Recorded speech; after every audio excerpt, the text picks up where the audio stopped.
South Texas Health System Children's, your child's health is our priority. When they're ill or injured, we're ready to help. Our team includes on-staff pediatric specialists in infectious disease, cardiology, orthopedics, neurology, ear, nose, and throat, and more.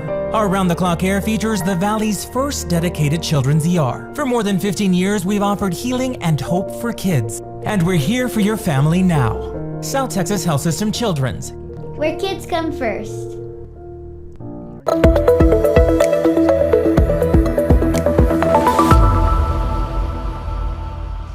Greetings and welcome to our latest Let's Talk Children's Health webinar. I'm Tom Castañeda, the System Director of Marketing and Public Relations for South Texas Health System. On behalf of the STHS Children's team, thank you for joining us. It's a simple fact. Keeping children healthy and safe helps them grow up to be healthy adults. Healthy development means that all children of all abilities, including those with special health care needs, can grow up where their social, emotional, and educational needs are met. So to help parents prioritize their children's health, STHS Children's hosts these monthly Let's Talk Children's Health webinars by providing important education and information on health issues affecting kids. Parents and caregivers can take the steps necessary to help maintain the overall well-being of their kids. Now, in this installment, we'll be talking about child abuse prevention. Unfortunately, child abuse and neglect are common in the United States per the CDC, with 1 in 7 children experiencing maltreatment. Along with suffering immediate physical injuries, abused children may also experience emotional and psychological problems, as well as developmental delays and mental health challenges like anxiety and post-traumatic stress. Child abuse can be prevented, but it's a shared responsibility that requires community understanding of the factors that put children at risk. So to learn more about the impact of child abuse and the steps that we can all take to prevent it, we're joined by Veronica Whitaker, the Executive Director of Court-Appointed Special Advocates of Hidalgo County, or CASA of Hidalgo County for short.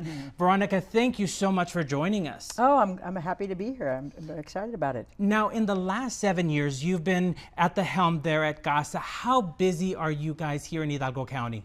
We're very busy. It's amazing. I mean, how many back and forth, because we have to take care of, we have 190 children at the point right now, and so all of those have, one of my girls has 20 cases, one of the other girls, 2 girls have 18 cases, 15 cases, and so they're constantly making sure that, and our goal, of course, is from when we get them, is that we're trying to find them permanency and somewhere that they're going to live and they're going to be in a happy place. That is our goal. So sometimes it does take us maybe 8 months, sometimes it can take us 3 years. A lot of times we don't have just one child, we have as many children as 8 children on one case. But unfortunately, when they come to CASA, it's already, the damage has been done in the sense that they've been experiencing, they've gone through the court system, and they're coming to you now. So this is where we want to try to prevent this. So how prevalent do you think child abuse is in this community? We talk about that 1 in 7 national number. Do you think it's a higher number here? I do, because now that I'm in the system with them and listen to it and hear all of the situations that are going on every single day, yes, definitely. And it just depends. I mean, it doesn't have to be that you're on the south side, north side. I mean, it's just, it's prevalent in our county.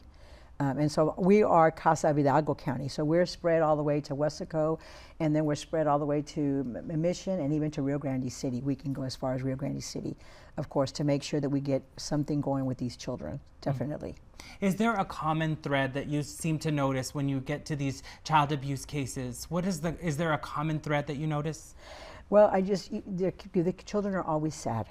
They're always, you can just see them, and then a lot of them are malnourished. A lot of them are, they don't comb their hair. I mean, you can spot them, when they come in. It's tough. It's tough. In child abuse, unfortunately, there is no societal, educational, it happens across the board. You could be a well-to-do family who, all the way to somebody who may be low income. There really is no discrepancy there. That is correct. And the only good about this whole thing right now is now that all of the school districts now are going to be able to place a social worker in that school. Which, I mean, the school is still going to be, 600 kids to one person, but at least we are now moving in the right direction to help these children during school, because at school they're happy. because their parents aren't near them. There's no one that's going to hurt them at that point. So now, you know, they're going to be able to talk to the social worker, or even maybe at that point, you know, that when they have the assistant inside the classroom, they're able also to, you know, to vent with them and to say, me pegan mucho en mi casa. You know, there's so many things they're going to tell you. No me dan de comer. I mean, no me bañan. You know, so there's, those kids are going to, once they feel comfortable with you, they let themselves go. And, you know, and then that's where we have the opportunity, okay, now let's go. And get them going so that we can, and like I said, we can have the children, you know, the 4 or 5 kids, family, you know, maybe for 8 months, but we even have it up to 3 years. We have children that, there's one I could just still remember, just maybe a couple of months ago. He's 18 years old. He finally got off the system, and he walked out, and the parents said, okay, you can go now. We're not going to be your foster parents anymore. Good luck in your life, but we're going to keep your brother. And so, and they moved to Austin, if I'm not mistaken, from McAllen. And it's like, I mean, how can you do that? Well, he's 18. Wow. Okay, so, you know, we still keep up with some of those kids, of course, in order to make sure that we take, somebody's going to find them, somebody wants them, they have somewhere to live, you know. So we did, there's some of those houses so that you can, you know, you can pay only so much in a one room and all that. And so that's what, I mean, we have all kinds of avenues to go through, thank God, in order to help these children out. Now, obviously, it takes a village, and the community as a whole can prevent child abuse and help prevent child abuse. Yes. And you have a great presentation for us with just the basics, because education is key. It is. So we do have a little bit of education that you're going to be providing today. All righty, I'm ready. All right. Good luck. So I'm going to start with child abuse and neglect statistics. Okay, so a lot of people feel that, you know, we don't have, you know, like you said, only 7%. And I think, I know that I mentioned it, and I believe definitely that in the Hidalgo County, it's higher. It's higher, unfortunately. And even and once, like I said, I mean, I was an educator for many years before. I was social worker first and went to education. And at that point, I could point them out. I could, you know, there's certain ideas that you can, you know, okay, that we've got to watch this one. We've got to visit with them, call the mom, do whatever. But, you know, of course, as many times also, it's 1 in 4 girls. The girls always get, you know, abused, you know, faster than the boys. And then, you know, the boys, it's, you know, 1 to 13. But you know, it varies. But even then, we shouldn't have any during the day. So it's tough for all of us.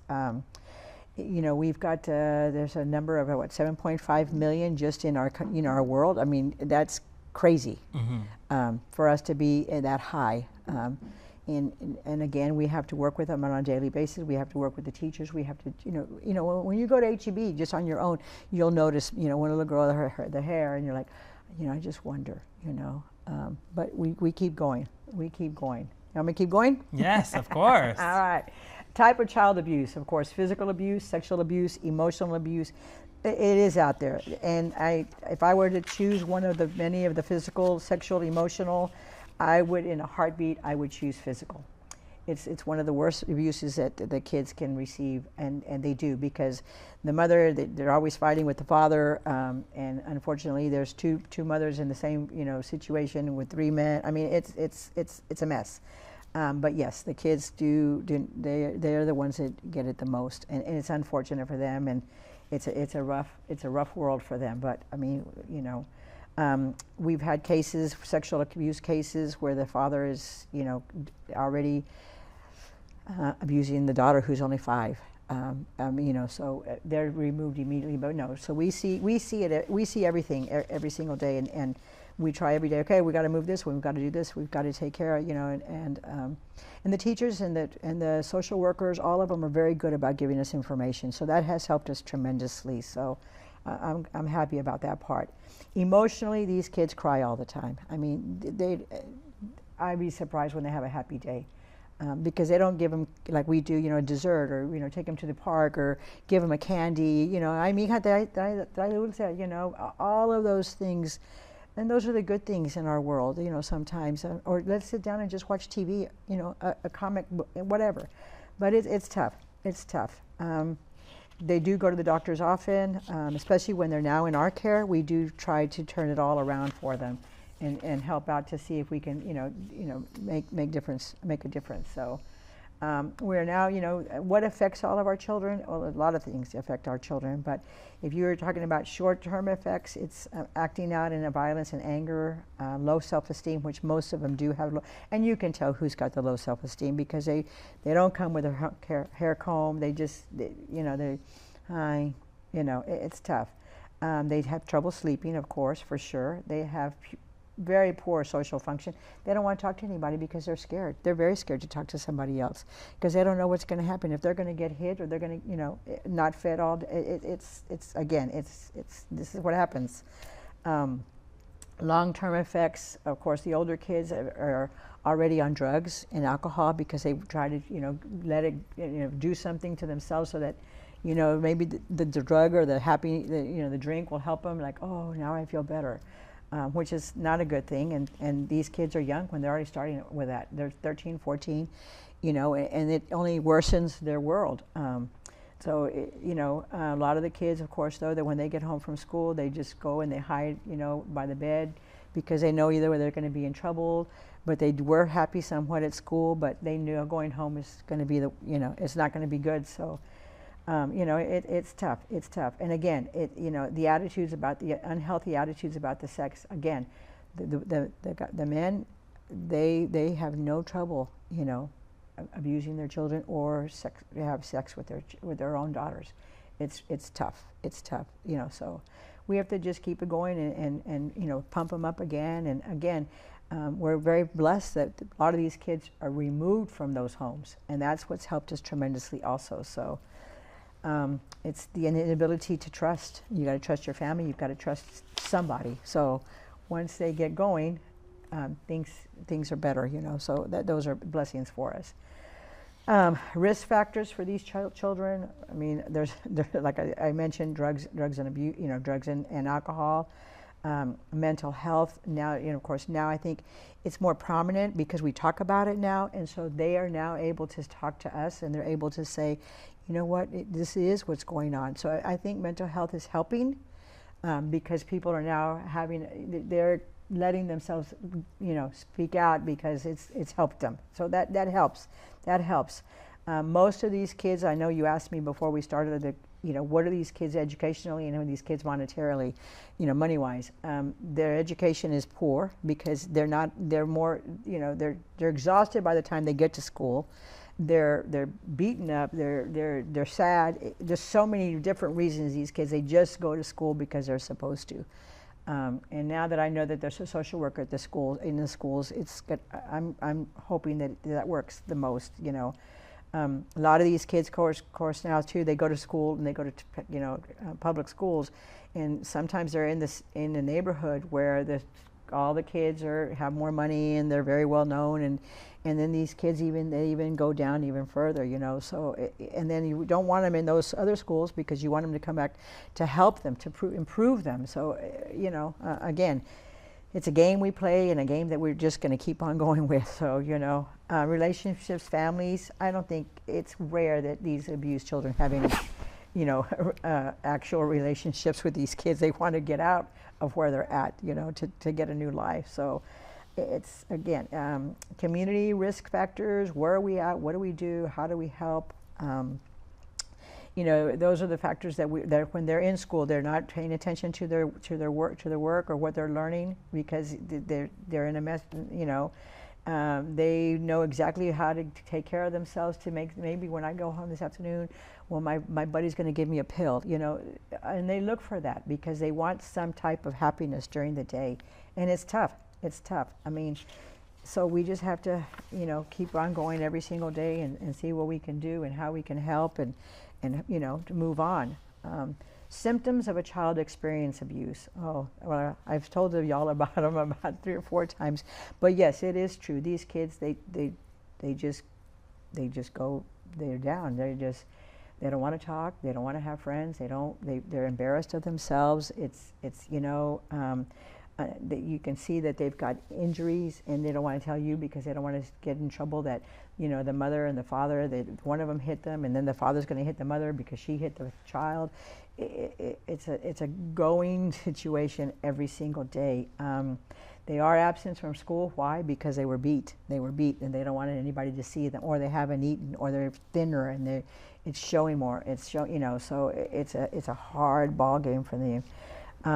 They are very defiant because they've already been, so abused and so neglected, and then they go to school, and then the pencil falls. Why did your pencil fall? Okay, teacher, they fall off the desk. Come on, and so they're scared.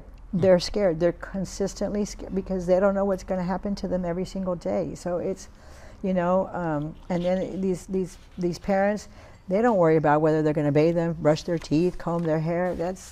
Wow, we don't need to. They'll do it at school. So it's we keep going. We keep going, and luckily, people say, "How do you do it, Veronica?" And I said, "I don't know. I'm strong. I am strong." And so, we keep going with these kids, and they're happy when we're with them. And so what warning signs do we need to worry about and talk about? I mean, so now that you're going to be walking around, you're going to know you're here today, you're visiting with us, and you're going to understand what do we know? Like I said, bruises is always something that you're going to see. Sadness is the other one that's of course, their physical discipline, their demands, and their physical or academic performance. Or academic performance 90% of the time is low. Why? Because they don't have the want to even move on. Because for what? So it's tough. It's tough. They're consistently, the children are always. They make fun of them. They are mean to them. Because they're different. They're not different, but they are because they've been abused, because they're quiet, because they're scared, and in other families that have good families, they don't click. It's tough. So child's injuries and explanations, no one ever asks because they kind of already have an idea, and they leave it alone. So again, what do we do with these kids? We try to keep them happy. We try to keep them going, and sometimes we do remove them from one school to another school because they've already have negativity over here. And so once we get them in a positive way, in a better way, we move them to another school because then they have this. They can start again over, and maybe at that point we can help them out. So that has helped. So how do we prevent child abuse? That's a tough question. Not a tough question, but it's a tough one to fill in. I mean, I wish we could go around and be able to talk to each one of those parents and say, I know you were abused, but you don't want to do it again. Most of those parents, were abused themselves, so it's tough to understand it all. So, you set a time to talk to the kids, you set time to, and now that we have these kids in a foster care, we try to explain to them, now that you're here with us, this lady is, her name is, Georgia. Georgia's going to be with you. She's going to bathe you. She's going to, brush your teeth. She's going to help you. Georgia is going to be your friend. And then if you don't want to go back to mom, we can find somebody to, that wants to, And so a lot of our kids are adopted. It's pretty. I mean, it's a good thing, and a lot of them are. So we try to do what we can. We also, sometimes you have to wonder, these homes are not clean and they're just thrown. You need to, the kids, they need to see a pretty home. They need to see something so that helps them out. But, and of course, now that, again, since we have a social worker in most of the schools, they are able to now tell the kids, okay, we're going to teach you how to be safe. We're going to teach you what not to do. We're going to teach you if something is happening to you, don't be afraid to tell your teacher. Don't be afraid to go to the counselor. Don't be afraid to tell your PE coach, someone that's going to be able to listen to you because they've seen you already in distress and not in a good position in the last 6 months, whatever. So, don't be afraid. Don't be afraid. And they'll help you, and sometimes you have a favorite teacher, and that teacher will be the one that will help you. So, I know that they're trying to seek parenting skills, and I do know that is because, like I told you, I'm very involved now in the school district, the McAllen ISD school district, and that's part of what we're trying to find, fix and talk to, and how do we move forward, and how do we get these kids, and what do we do. So it's made me happy to hear that they're seeking parenting skill training programs, because I probably would like to know something again, know how to move forward if something were to happen to us, which we do get it all the time. But if I was just a parent or going to be a grandma, you don't know. And we also need to let those kids know, don't be afraid to go talk to somebody. Do not be afraid to talk to somebody, because somebody is going to care. And the teachers, the janitors even know when, mijita, come por favor. They'll tell you, no tienes miedo, So there is someone there in every school that is going to help you and guide you and try to help, and I know that they're scared, but we have to just, keep them going and be positive as much as we can. So, what resources are there? There's resources everywhere. There's something that you can find out. I mean, the Texas Department of Family and Protective Services, the National Child Abuse Hotline. There's a hotline you can actually call and say, how do I move? What do I do? Who do I talk to? Who's going to help me? And don't be afraid if you see something going on wrong. Don't be afraid. I mean, to tell someone, to tell the teacher, to tell somebody in the store, whatever, or even to go up to the parent. I have no trouble going up to the parent. Ma'am, you shouldn't hit her.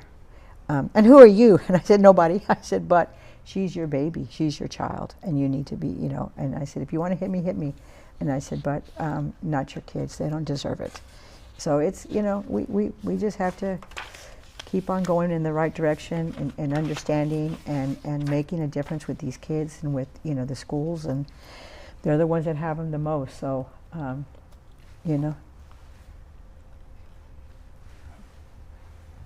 All right. Well, and then now you're going to tell us a little bit about CASA. So if you can tell us a little bit about the work that you do here in this community. So again, CASA stands for Court Appointed Special Advocates. And what do? We have foster children. We have children who are going to live in other homes with someone else that's going to take care of them. But 90% of the time, our kids do go to foster care.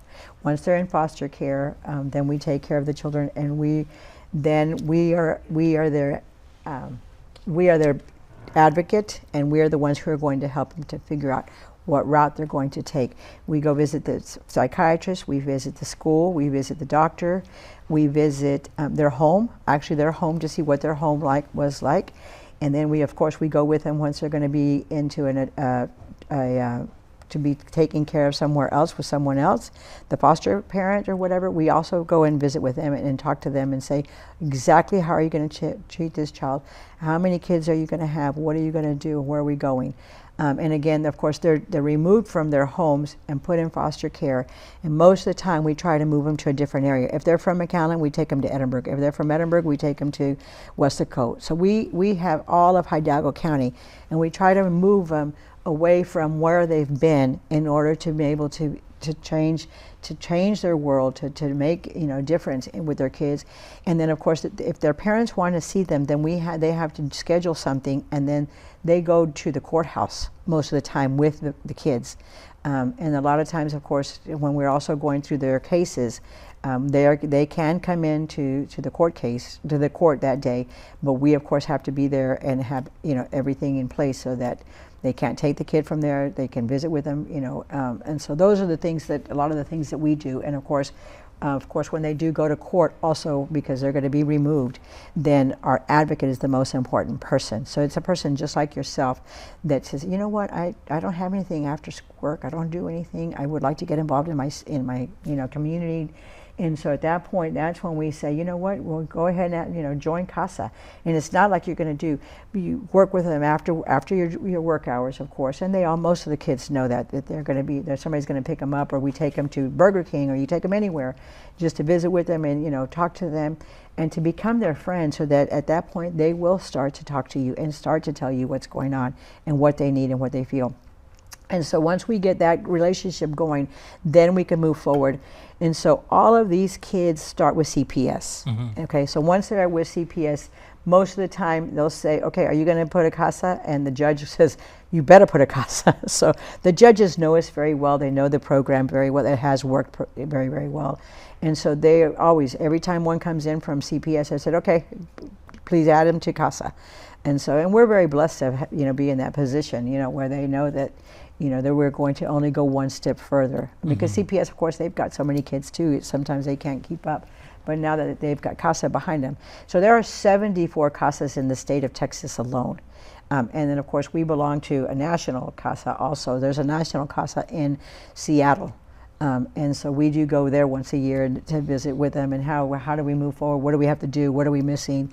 What do we, what's working now that we've, so, and of course we always have a meeting once a month all the time with Texas Casa that just says, where you at, Veronica? What's going on? Where, I've noticed we move this around, move that around. And so we've got great backup that helps us to move forward and to do what we need to do for those kids. They've been there for many, many years, and then they come to Casa, to our Casa, and visit our office, and then sit down with us and stay with us for 3 days, just as move. We go to lunch, and just because they let's get you out of the area and let's talk. And they're very giving and wanting and moving, which has helped tremendously also. So the main director of Texas Casa calls us directly, Veronica, what's going on? And I said, not much today. Why? She said, well, I need you to, I said, okay, So we're a family. We talk to them all the time. So we're blessed in that situation. So, and again, when we, once we remove a child and they got adopted or whatever, we have our bells in the office, and we have a cake, and so everybody's like, don't you want a bell? And I said, you all get the bells, I'll give you the money, Yes. But and that's the way we should work, like I said, people are like, I don't know how you work there. And I said, I work with my smile, and I work with happiness. I said, I work because I want to help. And I said, how can you not want to do these things? They're like, yeah, but I would be crying. I said, well, I cry sometimes. And I said, but most of the time I don't cry at work, because they need to see you're happy. Mm-hmm. And I said, because that's what they don't see. They don't see happiness. So, of course I want to see them, and when they come, and then just to give you an idea, we have one full room just loaded with toys, and it's all been donated to us. And so if they come over to the office and they're going home, I said, you want to take home a doll, or do you want to take anything? Really, I can have a doll? And I was like, yes. Yeah. So we let them go into the room, and they're like, oh my God, it's like, take it. I'm like, I don't want to go, Yeah. And then we have clothing for them. We have diapers for them. We have everything for them, because a lot of times these kids, they don't get anything when they're removed. So mm-hmm. You say, okay, come on over. I said, we've got it, and we're talking diapers, underwear, shirts, everything. Dresses, shoes, socks, everything. We thank God, and it's all been donated to us, all mm-hmm. of it. So Casa, we're blessed. I can't tell you how many times it's like, oh my God, look, oh my God, and that's, I'm glad, I'm happy, mm-hmm. I'm happy. Mm-hmm. Now let's talk a little bit about child abuse, neglect, and what we can do as a community. So first of all, let's talk about child abuse. Now we talk about obviously parents, but the abuse can happen from siblings, mm-hmm. it can happen from grandparents, and I know generationally times have changed. Yes. So when we were younger, you might have gotten spanked if you misbehaved or something, and so that might have been acceptable 20, 50 years Correct. Ago. But so Correct. grandparents, do you see the generational gap when it comes to the education on abuse? Well, 90% of the kids' parents were abused by their parent. Okay. So it just goes from A to Z to Z. It just goes. It's a vicious cycle. It is a very vicious cycle. That is absolutely correct. And so there's no way to be able to go back to the parent, the first parent, the grandmother, and say, okay, so we have to work with the child. And if he gave us an opportunity, because some of them do, like it's the wife, or that, pues después mi esposo es lo, so yo nomás me quedo calladita. And I said, but you can't. So yes, so we have to always be on target to be able to say, this is okay, es lo que vas a hacer, es lo que vas a hacer. We have to help you, we have to teach you, and we do. And a lot of them, those kids come to our office quite often. My staff is always out on the road, going to their homes, like I said before, to make sure that they're on the right path. But yes, and we have. I have my board members are very, very good. They're always very giving. The CPS is giving. The courthouse is. I can't tell you that. That's an amazing organization that helps these children 100%. Mm-hmm. You always hear about it, but I see it now, and I'm there every day. And like when these kids get adopted, it's just, I mean, we're leaving the courthouse crying, and the kids and mommy, you know. Yeah. I mean, it's amazing. It's amazing, and they're in a good place when they finally get adopted. Yes, definitely. Now, we've talked about obviously child abuse, and that's something that you can see physically. You can 100%. note differences, changes in behavior. But let's talk a little bit about neglect, because I think that's another issue that is very serious when it comes to maltreatment of children. So there's obviously the physical neglect, like leaving your kids, not picking them up after school. Correct. What kind of neglect do you see most commonly when it comes to kids in the Valley? They're not fed. They're anorexic. They're always sad, and their hair, I don't think it's been washed in 4 days. Their nails. I mean, there's so many things that you just see in that child that you know automatically, like, okay, there's something going on with this child. And that's when you go to see the child, to another child that you already have a case with, and then you walk by and you see another one, you're like, okay. And so then sometimes later on we'll call the teacher and just say, just out of curiosity. And they said, yes, ma'am. And I said, okay, so if we can get that one, don't hesitate, you know, to please call CPS and to call us. Or you can call me first and I'll call CPS. I have no trouble doing that either. I said, but we need to get these kids out of this situation. So, yes, and you, I mean, they're always like this.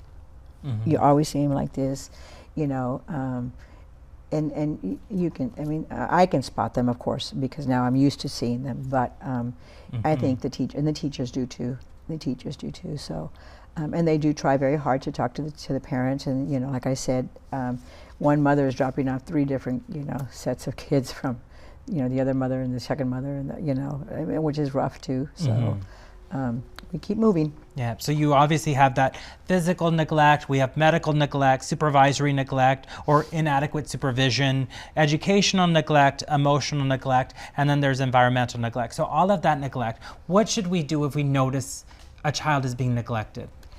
Sometimes, I mean, like, you know, you just follow them. I mean, if you can, just to see, okay, where do they live? Where are we at?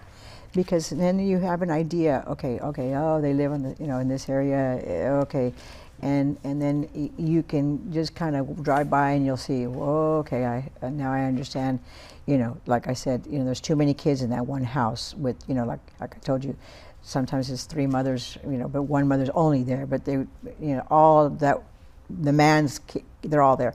So, you know, that's something that you know, I'm not hesitant, of course, because I've done it now I'm not afraid to go out there and ask, or, you know, and you can spot them at HEB when they're with the mother, you know, like I said, the hair, they have 2 different socks on. I mean, you know, there's a lot of the ways that you can, like, oh, what can I do?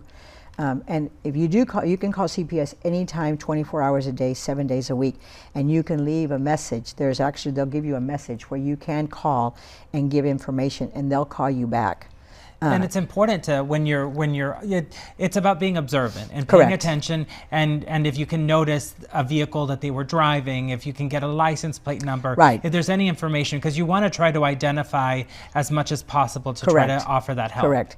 Right, and then, like I said, and then you know, you want to drive by the house, just to, you know, and like you said, you either figure it out, or a lot of times too, if you're friends with someone in the school, then you have a better chance. But of course, like yourself, you're not out there very often, but, you know, I could help. I mean, you know, there's somebody in the community that would help That you. might be able to help. If Yeah.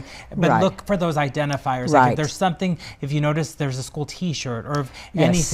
anything like Right. that you might be able to identify to Correct. help track that child down to offer that help.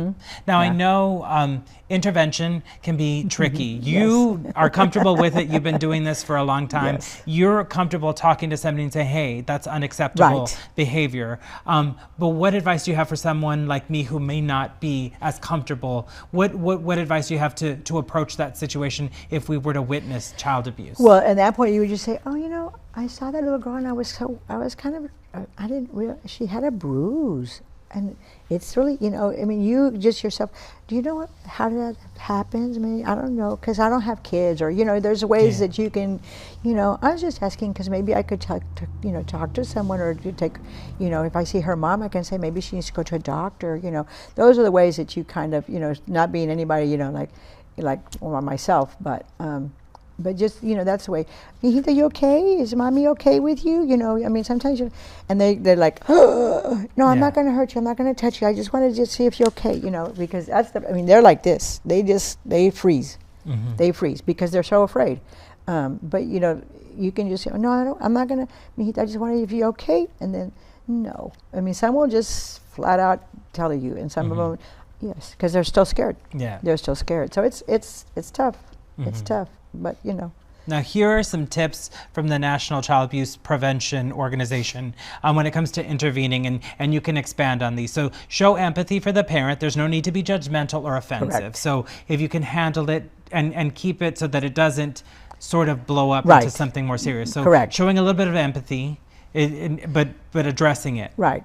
And like I said, I'm just here to help you, Mijita. I mean, I'm not gonna. I just wanted to help because I feel for her. Like, ay, pues no pasa nada. It's like, yes. Yeah. Yeah. And then shows obviously exercise common sense. So you'll see a kid reaches for something and you might slap the hand, like, no, that's not necessarily Correct. a telltale sign. But if they Correct. slap the face, then you understanding what constitutes abuse. Yes. Understanding that. And then quickly and discreetly de-escalate a tense situation. So just making sure that you can lower the bar when it comes to that escalation level. And those are tough. Those Yes. are tough because they're not. I mean, if they're already fighting or they're arguing or they're yelling, you don't go in there and say, quick, you can't be yelling. You have to go in there with a very calm, and just say, I'm just here to help. I understand, and then, they're like, well, what do you want? Okay, I just need y'all to, let's work this out.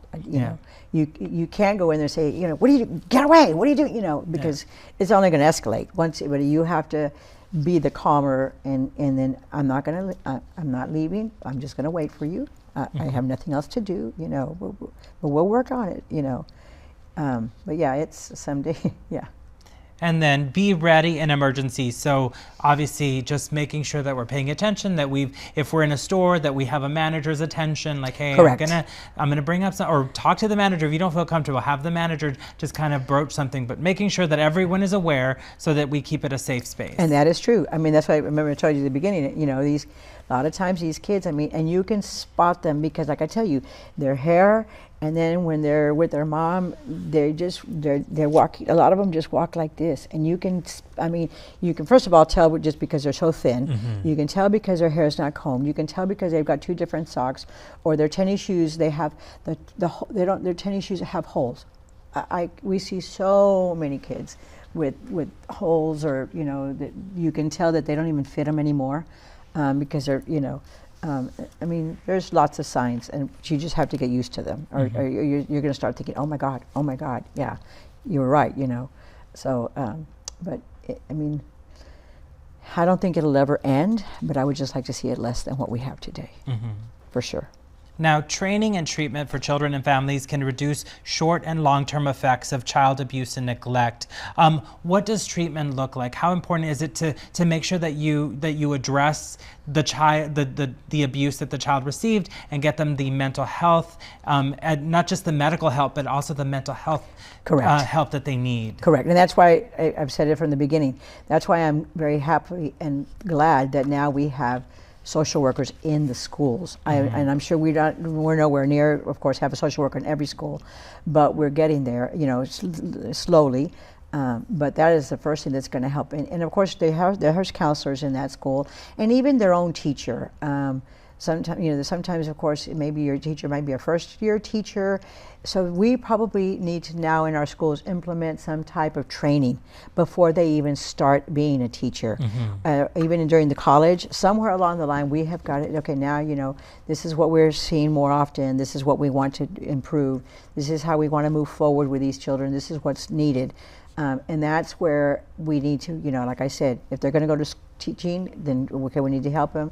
If they're going to go to social work, we need to, most of the different now, what they're going to get, their diplomas with, we have to figure out what is going to be, how do we move? We need to move them in the universities. We need to talk to the colleges, and start, that way. And I think they already, like I said, they already are starting because they've now realized I mean, mental health now is, I don't know, it's the new, and it's helping, it's working. I mean, because most of them are out there now, you know, getting help, and those kids are, I went to see this lady, and I said, and was she nice to you? She was. I said, that's the way she should be, mijo, that's the way, you know, mama should be too, and daddy should be, so tell mommy and daddy, be nice. And you know, I said, maybe, and sometimes, you know, like I tell the kids, you give mommy a hug, you know, maybe, you know, because again, she was in the system herself most of the time, and so it's hard to change that, to, you know, fix them. Now, treatment for kids and families research has found that it helps prevent later involvement in violence. So if are we able to, you have instances where a parent, and we hear about child abuse, obviously it affects so many people, but there's sometimes maybe a parent lost their job, and so they're dealing with that stress level. It's something, so maybe they unintentionally, I would hope, take it out on their child without realizing. But if you can retrain them and educate them, are you able to bring the family back together, knowing and preventing that future violence? Well, see, most of our kids are adopted, so then that's a blessing for us at that point, because they're going to go to a whole new world. And again, most of the time we don't let them go back to the parent.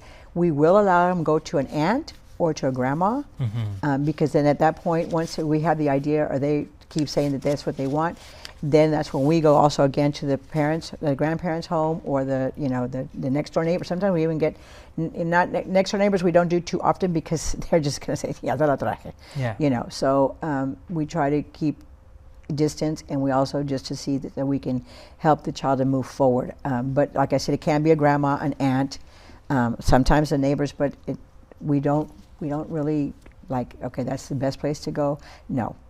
Because they're going to be 2 houses away. No. You know what I mean? So we work strategically in order to make sure that our kids are in a better place. So what can we do to create a safe space for kids so that they can report any abuse that they may experience? Is there something that we can do just to show this is a safe person that I can talk to?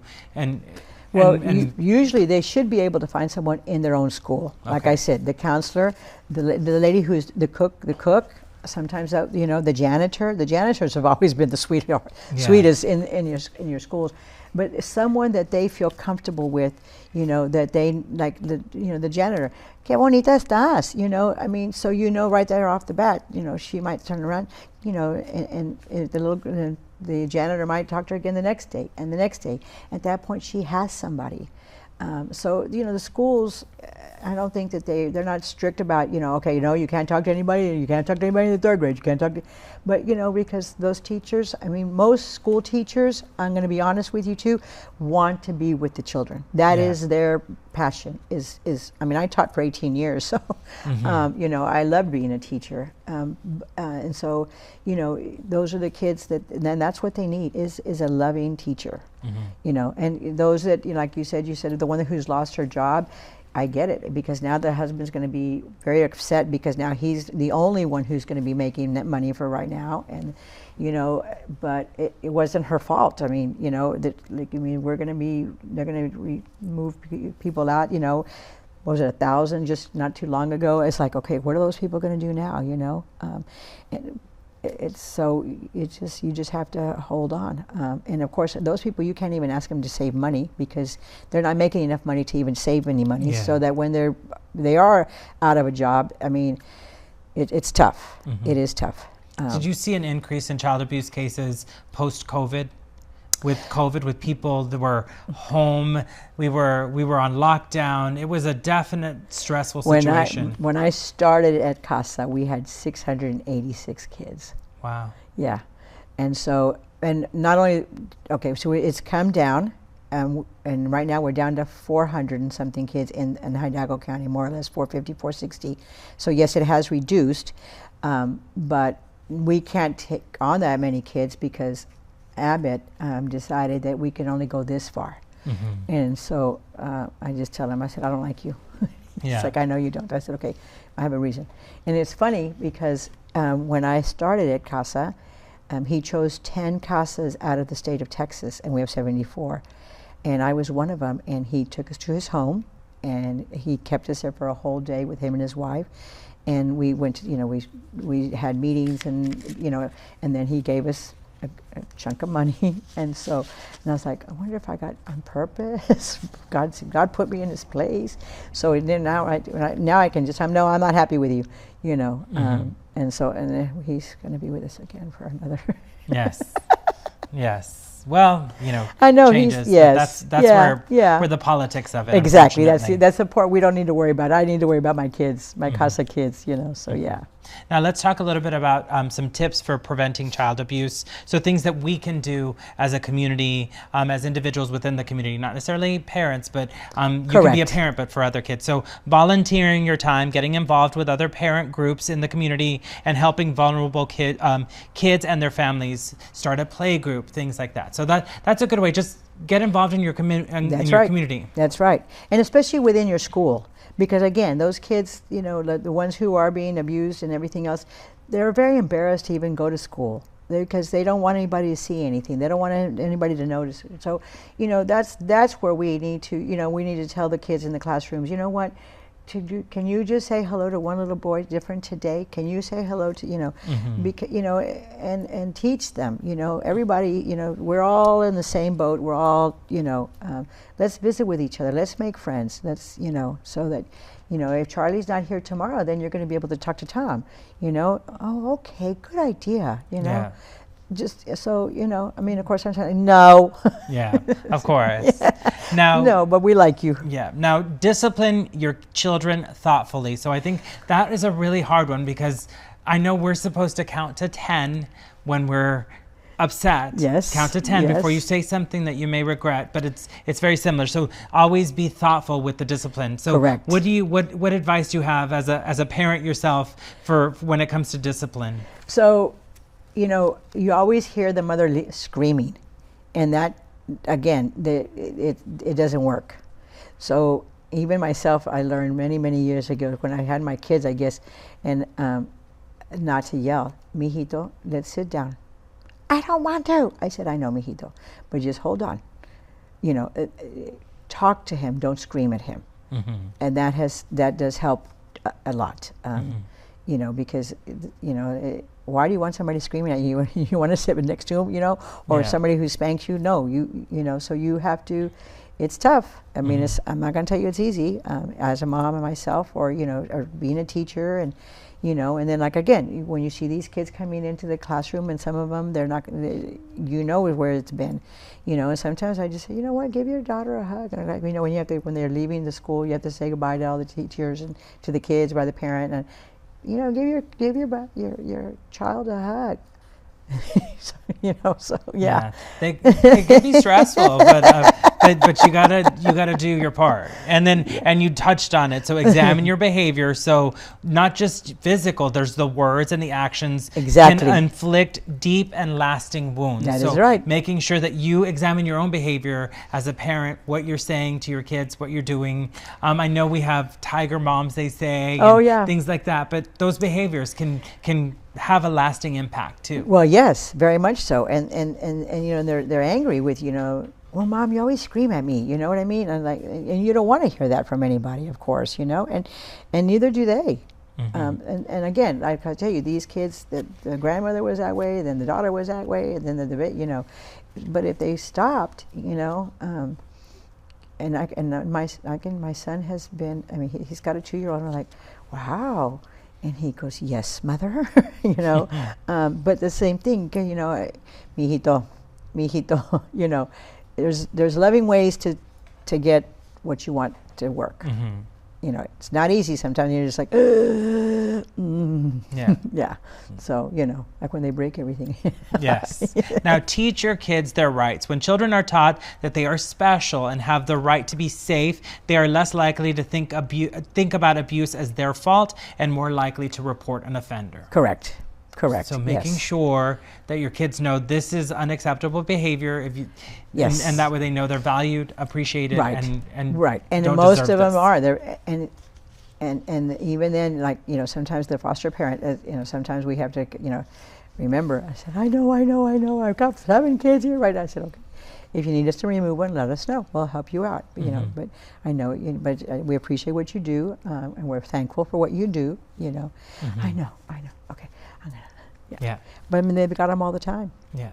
So. And then a really big one, know the signs, which we've been talking about this. You can know, you can spot it right away, but those signs that we had in the presentation, it's important just to know the signs. Educate yourself on what the signs of abuse and neglect are. And especially like if you're dropping your kids off and you see the same little girl, like I said, with the tennis shoes that are split open, or there's two colors of, you know, socks, or, you know, her hair, or she's just walks like this. And most of them walk like this, and just like, you know, pick up your head, be high, you know.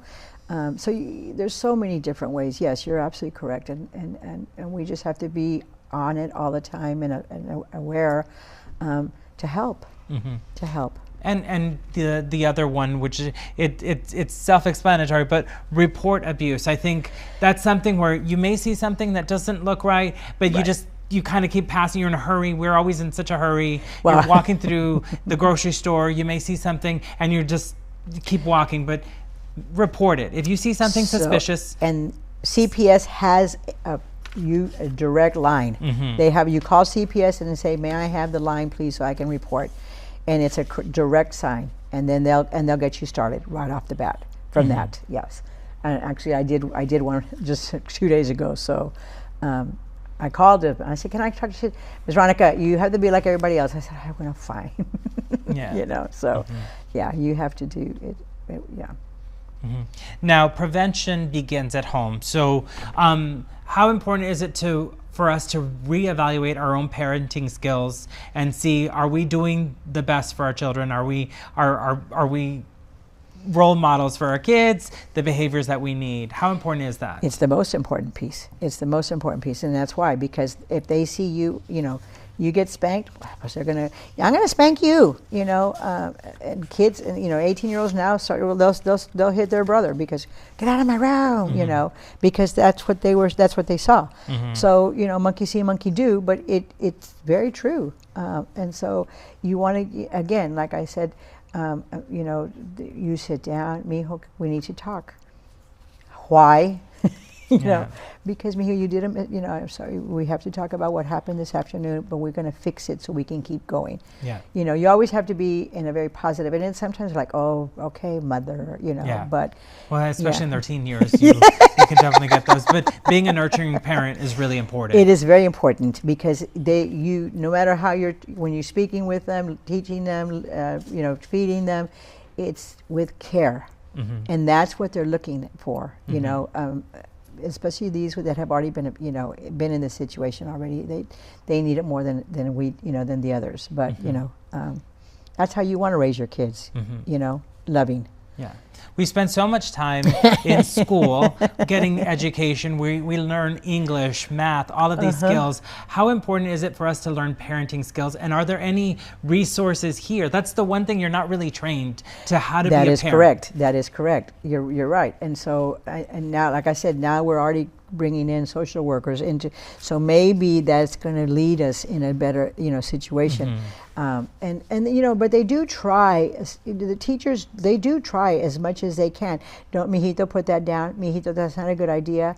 Mijita, okay, you need to sit up straight. You know, so the teachers, I mean, we do have some training on, you know, this is, you know, and then when you do your internship, you know, for the year, you learn a lot before you're on your own also. So that has helped tremendously too in the teaching, you know, world, because they see, you know, others and then they learn it, and so then they go, oh, okay, now I know what to do. Okay, I got an idea. Oh, okay, perfect. Okay, good now. Like I have at CASA, we have interns that come into our office that want to be social workers. I just finished a group of 4 last semester, which was from September to December. And starting Monday, we get another 4. And they'll be with us. And then in the summertime, I get UTRGV students that come in, or UT students. Anybody that goes to UT San Antonio, UT Austin, because they come back home. And then we have an internship with them for June, July, and June and July for sure. So I've had those already for the last 5 years, and I love them because they help us a ton. But they are also learning from us are like, I'm so excited because I don't even know, what is casa? Are we going to build a casa? No, we're going to work in a casa. Yes. So all of that, I mean, and those are good things that are happening now too, to help. But I think that's a good idea. Is maybe Casa should start some parenting classes. I'd love to, because that way you're able to hopefully the next generation. Because as research has shown, child abuse often repeats itself in the next generation. That's correct. And so you have to remember, if I'm abusing my child, they may abuse theirs down the road, and so we have to. The buck stops here. Yes. And a lot of times too, think about it, these kids do go tell the teacher, my daddy just keeps hitting me. So they're already also, some kids, not all, because some of them are afraid because they are going to be removed. So it depends on the children.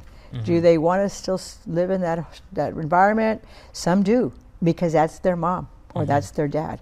And so others are like, no, yo no quiero que me pegan, So every day it's a different story. But we've done well. So what is your final piece of advice for parents out in the community to prevent child abuse? Well, like I said, don't scream, don't yell, talk, become their friend. And you don't want to be a friend like, oh, no, that's my bestie. No, but it's always good to be able to have a good connection with your children, be able to talk to your children so that your children learn from you, so that when they grow up, they're going to teach their children like they were taught. So you always want to do more positive than negative. That's what it is. And hug them, give them a kiss every single day, whether good or bad. You give them a kiss and you tell them when they go to bed, good night, I love you. I'll be here for you in the morning. I'll give you a perfect example. My son is 30, and my husband was gone for a couple of days, and he stayed with me. And so then yesterday he left. He was leaving, got all his stuff, and at the very end of the night, I closed the door and said, "Love you, mijo. See you later." He came back, and he goes, "I didn't get my hug." And at 30 years old, I was like, "You're right, mijo. You didn't get my hug." So I gave him a big hug, and he goes, "You can't forget that, Mom." I said, "I know, I won't. I'm sorry I did." And I said, "But we're so crazy busy." He goes, "That's fine, no, but I just came to remind you." I said, "I love you." So, those are things that those are good things. Yeah. Like for me, I'll never forget that now. He's my youngest. And my oldest one calls me easily every other day, and he's in San Antonio. And they're like, "God, you talk to him so often." I said, "Oh, it's chisme." Yeah, but those conversations are very important. Extremely, extremely. Just that connection that you can have with your children, and being able to talk to them, even if it is a little bit of chisme, but hey, it's an opportunity to just but it's their chisme, because I don't even know who they're talking about, but they're letting it go. But yeah, so it works. And if there is a parent out there who may be at their wit's end, they're at that point and they don't know what to do. Very tough. What advice would you have for them? They just, sometimes, walking outside with nobody, just walking outside and just sit down and just sit and let it out by yourself. If you need to cry, you need to scream, but you're in your own backyard, or take a drive, go for a ride, do something, but get out. Because you're not going to get any better, because you're going to, you know what I mean? There's still, so walk away. Take yourself out of the situation. Yes. Calm down before it leads to something that you're going to regret later. Exactly. Because you're you're already ready to go, but you don't. You need to, and I have a nephew. And I told him the other day, and I said, "You need to be like the rest." He goes, "I know." And I saw my niece today, and she goes, "He's working on it." Oh, that's great. And then the last one would be your advice for if there just happens to be a child that is watching that is experiencing abuse. What would you want them to know right now? That we're here to help them, that we're here to take care of them, and that we're here to move them forward, and that we can visit with just him by himself. He wants us to visit with him or her, because just to talk. Sometimes they just want to talk to somebody because they've never had anybody help them, teach them, or tell them anything. A lot of these kids do not get a love you. They do not get a hug. And that's all it takes. Yeah, it's all it takes. Simple conversation. Talk to someone, open up, have a conversation, and put an end to it. That's right. That's right. And if the hug is what it needs to be, then let it be. And you'll feel better when you walk away. I mean, my parents, like I said, every night when they'd come back to our room, good night, and they'd give us a kiss.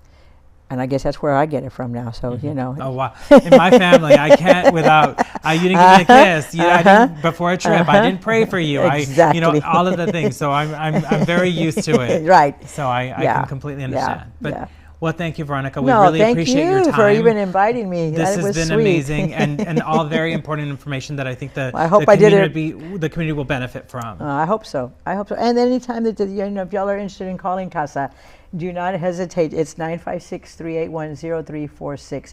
And we're open Monday through Friday, of course, from 8 a.m. to 5. So, yes, we're always there. All right. Yep. Well, thank you, my dear. No, thank you. And that officially concludes our webinar. Thank you for joining us. We hope you will continue to prioritize the health of your children, and we look forward to seeing you for our next installment of this Let's Talk Children's Health series on Wednesday, February 19th from 5:30 to 6:30 p.m. when we will shine a spotlight on diabetes in children. Like and follow the STHS Children's Facebook page for more details on our future Let's Talk Children's Health webinars, and to view all of our previous Let's Talk webinars, all you have to do is visit sthsletstalk.com.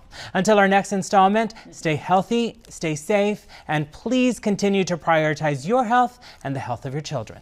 At South Texas Health System Children's, your child's health is our priority. When they're ill or injured, we're ready to help. Our team includes on-staff pediatric specialists in infectious disease, cardiology, orthopedics, neurology, ear, nose, and throat, and more.